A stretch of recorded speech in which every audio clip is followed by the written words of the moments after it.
வணக்கம் மக்களே! கூலி படம் ரிலீஸ் ஆகுறதுக்கு இன்னும் 2 நாள் தான் இருக்கு. அதுக்குள்ள பார்த்தீங்க அப்டின்னா, ஏகப்பட்ட வதந்தி, ஏகப்பட்ட பேச்சுகள் அப்டின்னு சொல்லிட்டு போயிட்டே இருக்கு. ஸோ எஸ்கே வந்து இதில வந்து கேமியோ ரோல் பண்ணியிருக்காரு அப்டின்னு சொல்லிட்டு சொல்லியிருக்காங்க.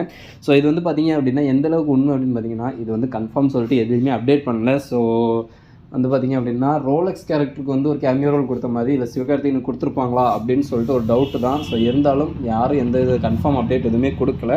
எஸ்கேவும் வந்து பார்த்தீங்க அப்டின்னா, பெரிய ஒரு தலைவர் ஃபேன் தான். ஸோ அவருக்கு அப்டியே ஒரு வாய்ப்பு கிடைச்சு அப்டின்னா, அவர் கண்டிப்பா பண்ணியிருப்பாரு. பட் லோகேஷ் வந்து இந்த படத்தில் வந்து அவருக்கு வந்து அந்த மாதிரி வாய்ப்பு கொடுத்துருப்பாரா அப்படிங்கிறது வந்து டவுட்டு தான்.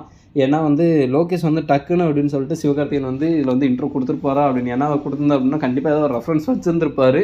பட் இருந்தாலும் எல்லாத்தையும் படத்துக்கு முன்னாடியே சொல்லிட்டோம் அப்படின்னா எந்த ஒரு இதுவுமே ஃபீலுமே இருக்காது. அப்படிங்கிறனாலேயே வந்து பார்த்திங்க அப்படின்னா மேபி வாய்ப்புகள் இருக்குது, இல்லாமலும் இருக்குது. அதனால் வந்து கன்ஃபார்ம் சொல்ல முடியாது. ஏன்னா வதந்தி அப்படின்னு சொல்லிட்டு நிறைய இதுலன்னு சொல்லிட்டாங்க. படக்குழுவினர் வந்து பார்த்திங்க அப்படின்னா அப்படிலாம் எதுவும் இல்லை அப்படின்னு சொல்லிட்டு சொல்லியிருந்திருக்காங்க. ஸோ என்னன்னு சொல்லிட்டு படம் வந்ததுக்கப்புறம் தான் தெரியும். ஆனால் கண்டிப்பாக ஒரு சஸ்பென்ஸ் இருக்குது. அது என்னன்னு சொல்லிட்டு படம் ரிலீஸ் ஆனதுக்கப்புறம் தான் தெரியும். So first show confirm book பண்ணிட்டேன். வந்ததுக்கப்புறம் படம் பார்த்துட்டு நானே உங்களுக்கு சொல்வேன். அதுவும் இல்லாமல் பார்த்திங்க அப்படின்னா நைட் ஷோவும் புக் பண்ணியிருக்கோம். ஸோ கன்ஃபார்ம் சிறப்பான சம்பவம் இருக்குது. இந்த வீடியோ பிடிச்சிருந்தால் லைக் பண்ணிடுங்க. மறக்காமல் நம்ம சேனலை சப்ஸ்கிரைப் பண்ணிக்கோங்க. மீண்டும் அடுத்த வீடியோ வந்து பார்க்கேன். Bye bye, see you soon.